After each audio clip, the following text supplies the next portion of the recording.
안녕하십니까. 한국경영능력개발원 최중석입니다. 여러분 반갑습니다. 네. 이번 시간에는 지난번과 마찬가지로 퇴직 전 직장 전문 경력을 살려서 프리랜서라든가 전문가 혹은 더 나아가 컨설턴트로 활동하는 직업에 대해서 알아보고 있습니다. 두 번째 주제로 컨설턴트의 분야 그리고 입문에 대해서 같이 알아보도록 하겠습니다. 컨설팅의 분야는 대상별 혹은 목적별로 나눠볼 수가 있는데 대상별이라고 한다면 고객 기업의 규모 등이 될 수가 있겠습니다. 대기업 컨설팅 분야가 있을 거고요. 지역사회 컨설팅, 그리고 중소기업 컨설팅, 그리고 정부 컨설팅 이렇게 나눠볼 수가 있을 것 같습니다. 지역사회 컨설팅이라고 한다면 지역시장이나 경제조사라든가 지역의 교육, 병원, 문화, 행정시설에 대한 사업계획이나 업무계획 컨설팅 분야가 있을 수 있겠고요. 중소기업 컨설팅은 요즘 대부분 정부의 예산 지원을 통해서 이루어지는 것이 현실입니다. 컨설팅의 어떤 인식이라든가 어떤 준비들의 재고가 필요한 분야가 될 수도 있겠습니다. 목적별로 나눠보면은 물론 이 분류 기준은 분류 방법에 따라서 다르겠지만 크게 전략 경영 컨설팅, 그 다음에 기업을 운영하는 데 있어서의 운영 혁신 컨설팅, 그 다음에 사람에 대한 문제, 인적 자원 컨설팅, 그 다음에 생산이라든가 품질 관련 컨설팅 이렇게 나눠볼 수가 있습니다.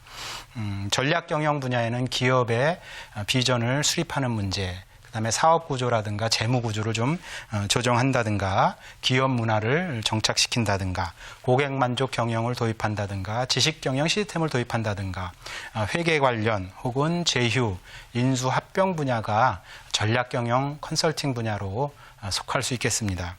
인적 자원 컨설팅 분야는 직무 분석을 한다든가 기업의 정원 산정을 한다든가 기업에서 필요한 인력을 채용해 주거나 혹은 퇴직의 문제, 그래서 퇴직이나 전직 지원 컨설팅, 아웃플레이스먼트 컨설팅이 이런 분야에 해당된다고 할 수 있겠습니다. 특히 기업의 평가라든가 보상 체계, 소위 연봉제라든가 이런 측면의 컨설팅들이 인적 자원 컨설팅 분야에 속한다고 할 수 있겠습니다. 다음으로 기업이 운영하면서 이루어지는 운영혁신 컨설팅 분야에는 가장 수요가 많다고 할 수 있는 분야가 마케팅이겠죠. 팔아야 되니까 마케팅 전략 수립, 그 다음에 업무 절차를 개선하거나 수립하는 이런 문제, 그리고 조직을 설계하는 문제, 물건을 팔기 위해서 유통체계를 수립하는 컨설팅, 사무혁신, 정보기술, IT를 도입하는 문제 등이 운영혁신 컨설팅에 들어갈 수가 있겠고요. 공장이나 생산혁신 컨설팅은 설비 보전, 품질 관리, 생산 관리 이런 분야의 컨설팅 테마들이 있겠습니다. 특히 요즘 중소기업 창업 컨설팅 분야가 많이 활발하게 이루어지고 있는데 중소기업 창업지원법에 보면은 사업성 평가라든가 기술 경영 향상을 위한 용역 사업들이 있을 수 있겠고요.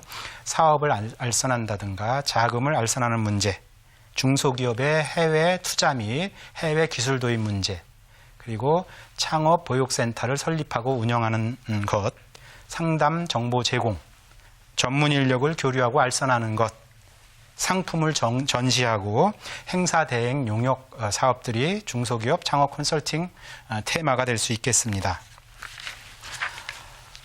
그렇다면 컨설턴트는 어떻게 할 수 있을까? 이런 것이 좀 궁금한 분야가 될 수 있을 건데요. 그래서 컨설턴트 입문에 대해서 같이 살펴보도록 하겠습니다.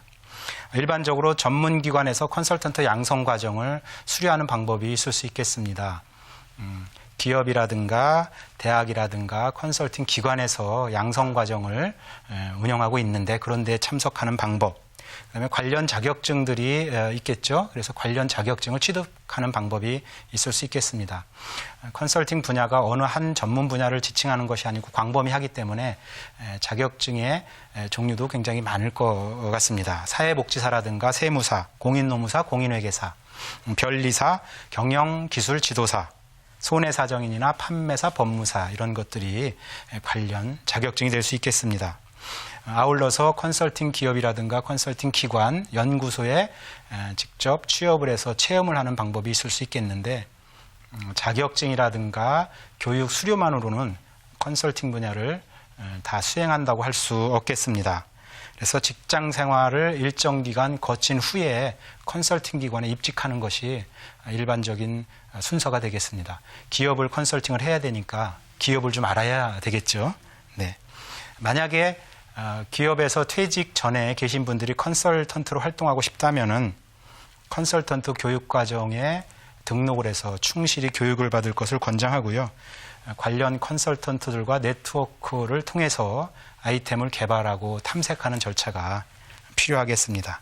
그리고 자기가 직장 생활에서 쌓았던 노하우라든가 경험들과 그리고 개발한 아이템들을 잘 혼합해서 내가 어떻게 컨설팅을 할지 콘텐츠 내용들을 좀 수집 보강하시고 그리고 컨설팅의 진단 도구라든가 방법들을 벤치마킹하거나 개발해서 갖고 있는 것이 필요하겠죠.